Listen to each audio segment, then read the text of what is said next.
Buenos días a todos, estamos con Alejandro Román, evangelista de Montaña que está en visita en nuestra ciudad por motivo de la campaña evangelística que se está dando de parte de esta iglesia.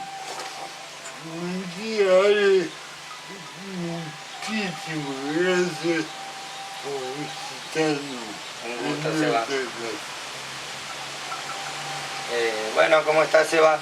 Sí, como decías vos, estamos acá en Pigüé, llevando adelante esta campaña, llevando adelante esta actividad evangelística junto al pastor Baeza, ¿sí?, de la Iglesia de Vida en Jesús, y todos los que están participando, para poder llevar adelante el Evangelio, ¿sí?, a través de esta campaña, ¿sí?, cruzada de salvación y milagros, en donde estamos creyendo que Dios va a estar obrando y ya está, ¿sí?, y todo lo que Dios ha prometido, que muchas veces se ha ido opacando con circunstancias, con lucha, prueba, está manifestándose cada vez más. Así que es un gusto para nosotros estar acá en Pigüé, ¿sí?, haciendo esta nota con vos, Seba, ¿sí? Para nosotros es un placer y bueno, estamos acá para poder establecer el reino de Dios, ¿sí?, junto al pastor Sebastián, proclamar el nombre de Jesús y decirle a la gente que hay esperanza todavía, que todavía hay una salida y que todavía hay una respuesta de parte del cielo. Vos sabés lo que me sucede cuando me toca la oportunidad de entrevistar a hombres y mujeres que trabajan para la obra de Dios o que están consagrados a Dios, que atrás de eso hay toda una historia de vida, hay todo un testimonio de vida y que tu vida ha tenido un cambio radical. ¿No puedo comentar un poquito tu testimonio? Sí, cómo no, Seba. Y sí, la verdad que todo hijo de Dios, ¿sí?, todo ministro de Dios que Dios comienza a usar, tiene un testimonio de vida, ¿sí? Tiene un antes de Cristo y un después de Cristo. Bueno, y en mi caso, yo a los 14 años más o menos comencé a consumir drogas, alcohol. Antes que eso, desde pequeño en mi casa se movía ese ambiente, ¿sí?, en mis tíos, en las personas mayores en donde nosotros vivíamos, en la casa de mi abuela, y desde pequeño nos fuimos, como se puede decir, interiorizando en eso, ¿sí? Era normal convivir con eso, lo veíamos delante de nuestros ojos, a nuestros tíos, a nuestros familiares, ¿sí?, consumiendo, tomando alcohol, y nosotros como todo niño, jugando entre los adultos, con mis primos, inocentemente sin saber lo que era. Pero a medida que íbamos creciendo, ¿sí?, a medida que íbamos ya avanzando en edad, nos fuimos dando cuenta de lo que eso era. Pero como nunca se nos había dicho que eso era malo, lo tomamos como algo normal. Y a cierta edad nosotros también comenzamos a consumir. Yo tengo una prima que hasta el día de hoy ella no ha dejado de consumir. Yo empecé primero que ella, luego juntos los dos, y yo un día conocí a Dios y pude salir de eso. Pero desde ahí comienza mi historia en el área en el tema de las adicciones.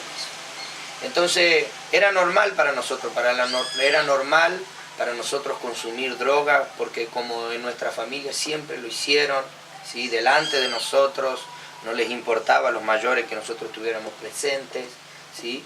Crecimos con eso y ya a los 14, 15 años yo comencé a consumir drogas, ¿sí? Sumado a eso que yo no tuve a mi papá, ¿sí? Recién a los 22 años lo conozco yo a mi padre, ¿sí? Lo entablo una relación, ¿sí? De verlo y de saber la historia, porque él se había ido y todo el tema cuando una madre queda sola, aún antes de que yo naciera, ¿sí? Mi papá ya no estaba con mi mamá.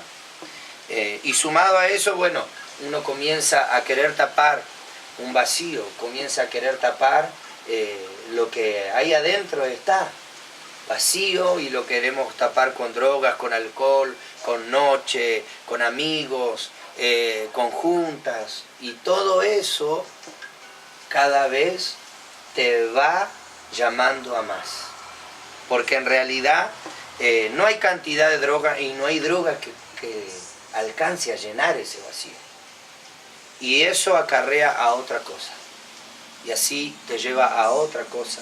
Y a mí, por ejemplo, en mi caso me llevó a delinquir también, a robar para consumir, a desacatarme con las autoridades, con la policía, a armar bandas ahí en Fernández Oro, ¿sí? Tipo pandillas, y hacer cosas, ¿sí? Disturbios en la vía pública, peleas entre otras bandas, robar para consumir droga, y así cada vez más me iba hundiendo, a tal punto que intenté suicidarme, ¿sí? A los 17 años tuve una sobredosis con pastillas, gotas de Rivotril, con un amigo de Neuquén. Nos tomamos 200 gotas de Rivotril en una sola cerveza.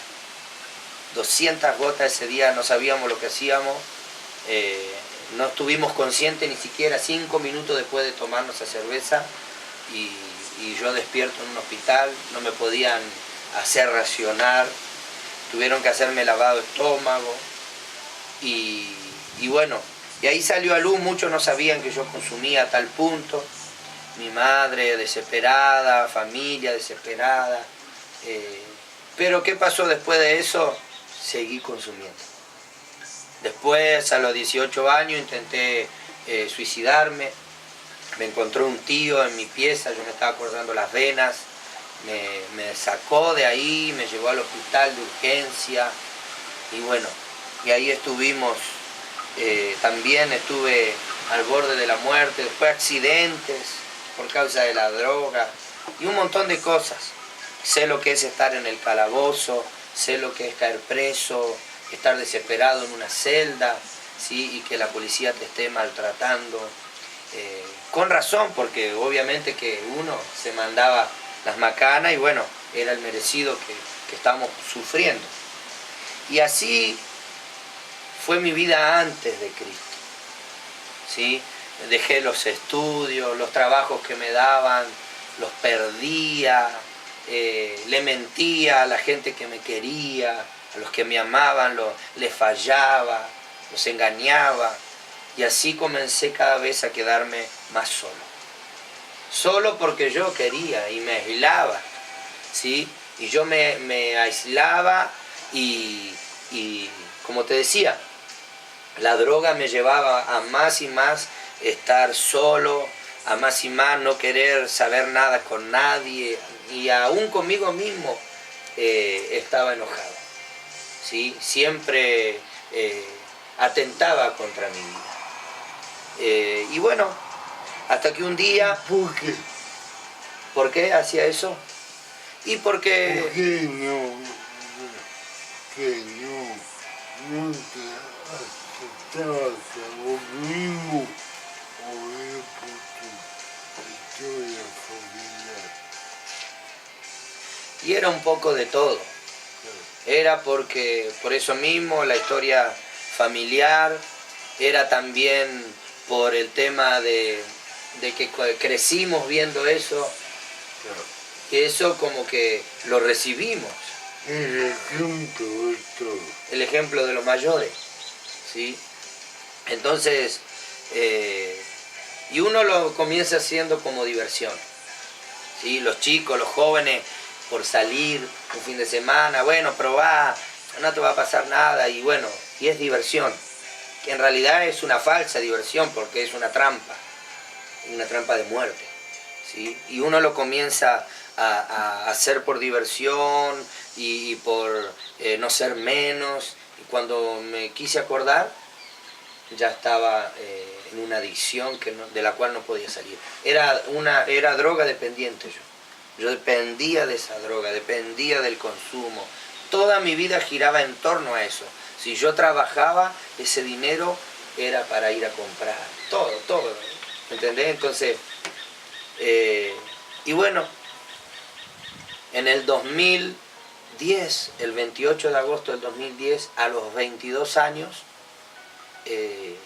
estoy consumiendo, ¿sí? Un miércoles, ¿sí? Un miércoles, me acuerdo tal cual, como si fuera ayer, comencé a consumir todo ese día, pero como para morir, ¿sí? A consumir fuerte, cocaína, marihuana, comencé a consumir, estaba con otro amigo en mi casa, había otra amiga también que estaba con nosotros, y comenzamos a consumir, ¿sí? Y de repente yo le pregunto a mi amigo por qué él estaba haciendo esto, por qué consumía tanto, por qué consumía él si él estudiaba medicina, él tenía todo. Yo, por ejemplo, estaba ya perdido. ¿Por qué lo hacía?, le pregunté yo a él. Y él me decía, no, porque diversión, por pasatiempo. Y ahí yo cuando le digo a él, tenés que ayudarme, vos que estudiás, vos que sabés más, o que tenés otro tipo de vida, ayúdame. Y ahí fue cuando él me dice, yo no te puedo ayudar. Cuando él me dijo eso, pero vos no sos mi amigo, le digo yo, no sos mi amigo, no estás acá, vos podés ayudarme. No sé, hagamos algo, salgamos a correr, que vos haces deporte, vamos a hacer un deporte, algo. Y él me dijo que no podía, que no tenía tiempo. Y bueno, y esa noche como a las 3 de la mañana, él se fue. Y yo me quedé pensando y yo digo, nadie me puede ayudar. ¿Quién me va a ayudar? Nadie.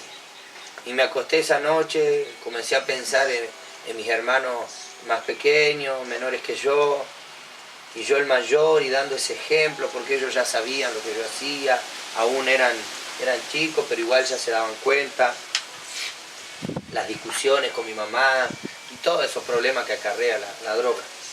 Y esa noche le empecé a reprochar a Dios, a decirle para qué nos había creado si nos íbamos a ser drogadictos. ¿Para qué creaba a la gente si después terminaban sufriendo? ¿Para qué nos trajo al mundo si al final estábamos sufriendo? Y yo le dije, si nosotros no pedimos nacer. Yo hablé con Dios y le dije esa noche que era un Dios malo, que no era un Dios bueno como decían muchos. Y bueno, y así comencé a decirle que quería morirme, hasta que me quedé dormido. Me quedo dormido y al otro día me despierto y no sé si fue un sueño, un pensamiento o una voz audible, pero me levanto con que había escuchado una voz que me dijo, yo no te creé para ser un drogadicto. Anda a la iglesia que va tu mamá, que yo te voy a cambiar.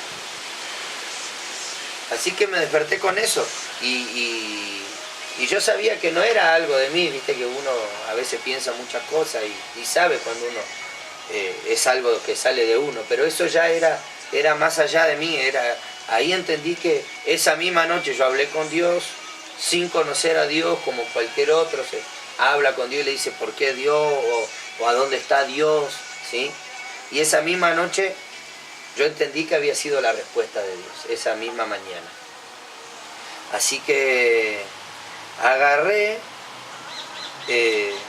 era un día miércoles, esperé 2 días porque yo sabía que mi mamá tenía reunión los fines de semana en Fernández Oro, yo estaba viviendo en Cipolletti, es a 7 kilómetros de ahí de Fernández Oro, y esperé esos 2 días. Estuve mal en cama por todo lo que había consumido, no tenía ganas de levantarme.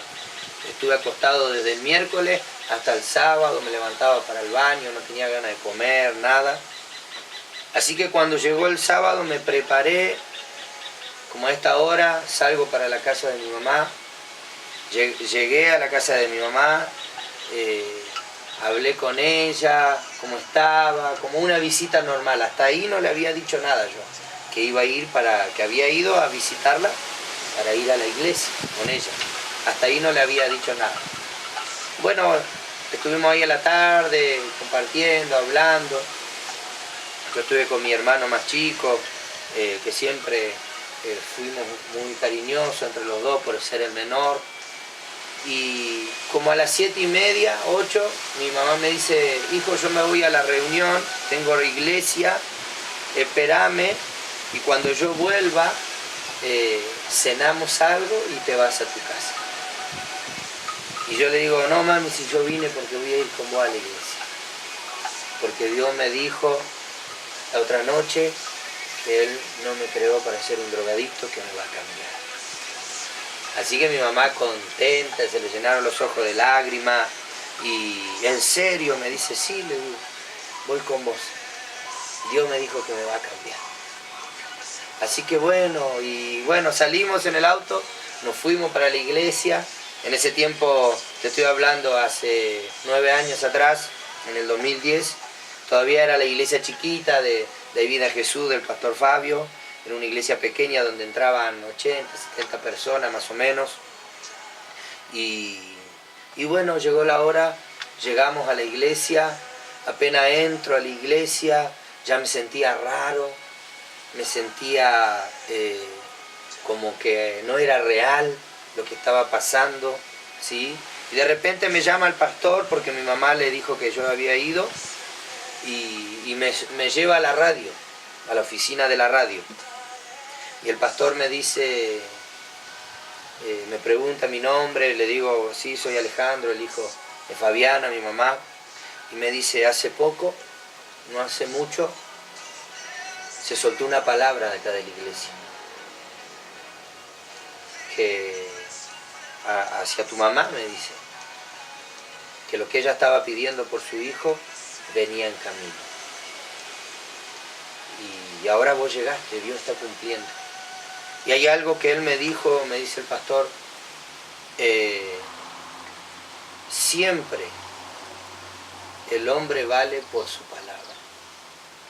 Es decir, que si vos hoy le decís a Dios sí, que ese sí sea sí y no vuelvas atrás. Y yo le dije: sí, yo estoy seguro, porque Dios me habló.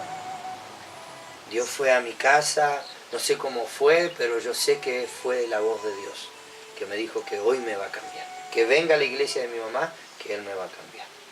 Así que bueno, ese día bajamos, empezó la reunión, yo comencé a llorar porque me empecé a desahogar de tantas cargas por año, tantas cosas que había pasado, tanto daño que había hecho a la gente, robándole para drogarme, para tener plata. Así que ese mismo día comienza la reunión, comienza la alabanza, y de repente escucho la voz del enemigo, me dice en pensamientos: ¿qué haces acá? Si vos sos un drogadicto, no te da la cara, ¿a qué viniste? Andate, no te quedes. Y comenzó esa voz ahí, esa lucha interna, viste, que tenemos siempre. ¿A qué va a ir a la iglesia? ¿Para qué? A caretearla, para hacerte... No. ¿Sí? ¿Viste? Si todos te conocen. Claro, si todos te conocen, ahora ¿qué te va a hacer el pastor? ¿Viste? Y bueno, pero al mismo tiempo escuché la voz que había escuchado yo en mi casa, que era la voz de Dios. Y todo eso que el diablo me estaba diciendo, que no te acordás cuando mentiste, que no te acordás cuando robaste, que no te acordás cuando te drogaste, que caíste preso y todo lo que hiciste. Y a medida que el enemigo me iba hablando eso, para culparme y para que yo me sienta como que no podía cambiar, aparece la voz de Dios y me dice, yo te perdono cuando robaste.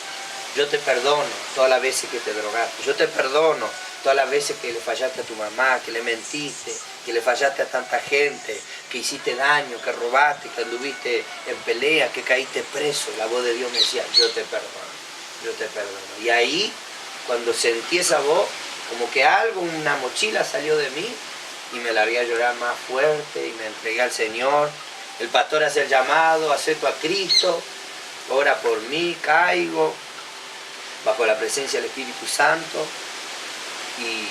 Y bueno, terminó la reunión un día sábado, un 28 de agosto del 2010, termina la reunión y yo me voy recontento, salgo como nunca, sin esa mochila, sin esa carga.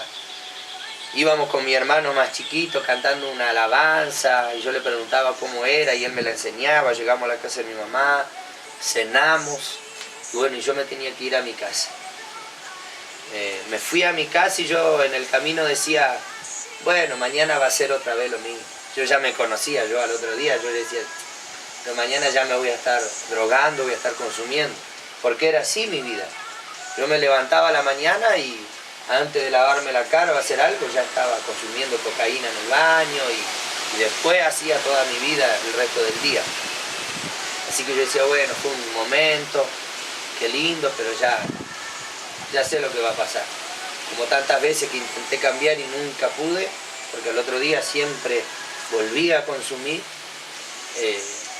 Y bueno, me llegué a mi casa pensando eso, me acosté, dormí, a la noche me desperté como un sueño feo, transpirando, seguí durmiendo y al otro día me despierto a la mañana y yo pensando, bueno, voy a consumir otra vez, me levanto, voy al baño, me miro la cara, me sentía raro, me sentía igual como había salido el día anterior de la iglesia, así descansado, libre, y otra vez siento la misma presencia que sentí en la iglesia, que era la presencia de Dios, en mi casa.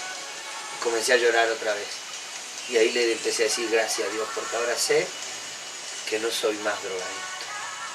Al otro día, ese mismo domingo, porque el sábado fue la reunión, el domingo se va, parecía como que nunca en mi vida me hubiese drogado.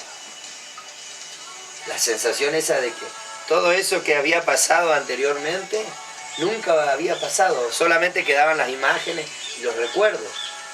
Pero anímicamente, mentalmente, espiritualmente, físicamente, parecía que nunca hubiese consumido todos esos años que consumí, porque el cuerpo se desgasta y un drogadicto anda cansado todo el tiempo, desganado, pero ahora me sentía un cuerpo nuevo, fortalecido.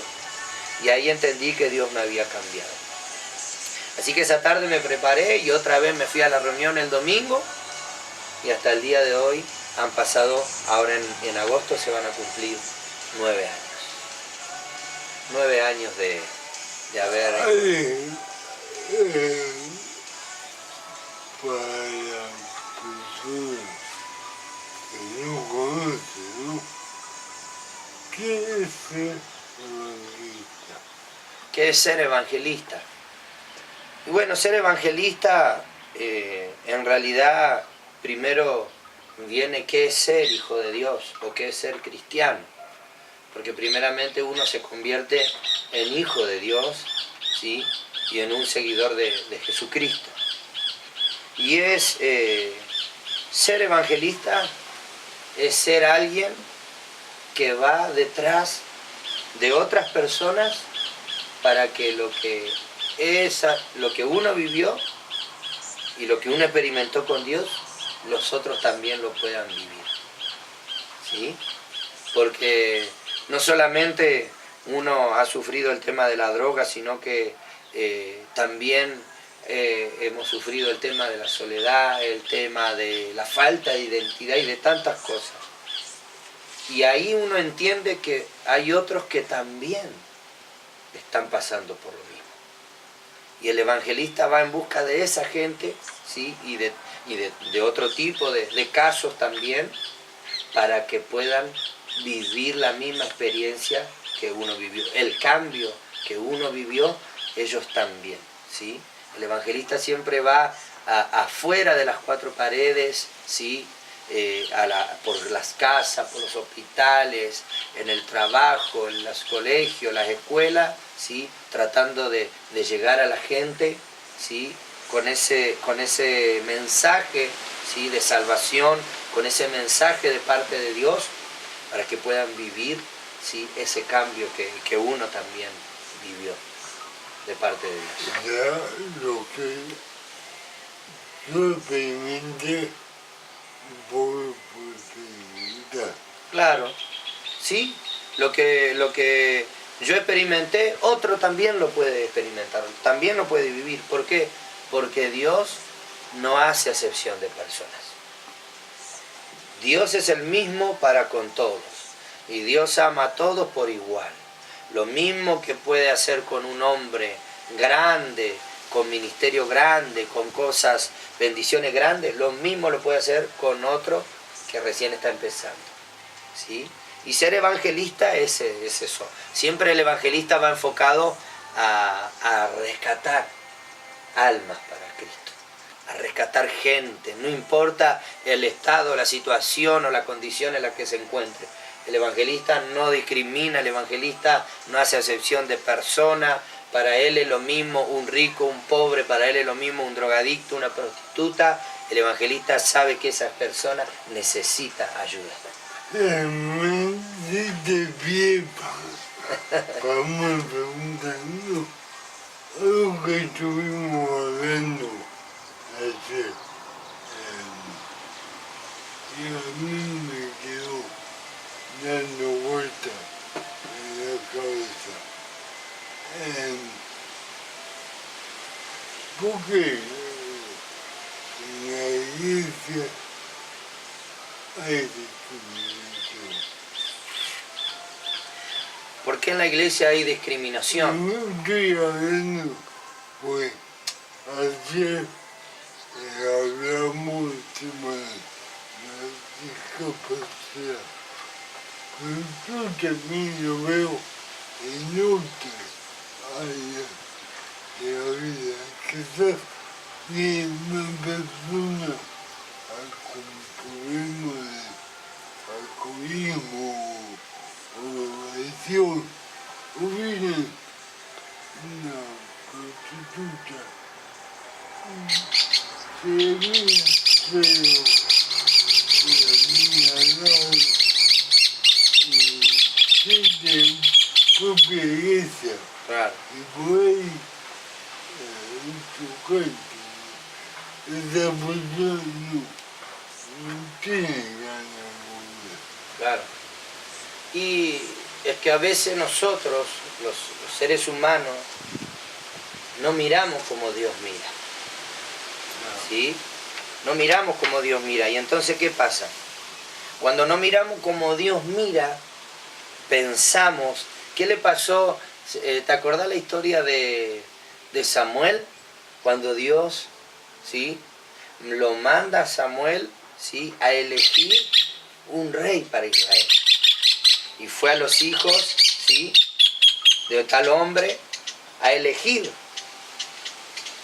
a un rey, ¿sí? ¿Y qué hizo este padre? Le presentó los más fuertes, los más musculosos, los más dotados. Y Samuel los miró y ¿qué pasó? Y Samuel dijo, este va a ser. ¿Sí? Este va a ser. Porque se veía fuerte, se veía dotado, se veía con fuerza, vigoroso. ¿Sí? ¿Y qué pasó? Samuel, ¿sí? Miró con sus ojos, pero no con los ojos de Dios. Y de repente cuando pasan todos los mejores, Dios le dice a Samuel, ninguno de estos, que humanamente son los mejores, es el que yo he elegido. Y Samuel le dice al padre de estos jóvenes, no hay nadie más, no tienes a otro. Y le dice, sí, Hay uno que está allá, el último del tarro, ¿viste? Hay uno que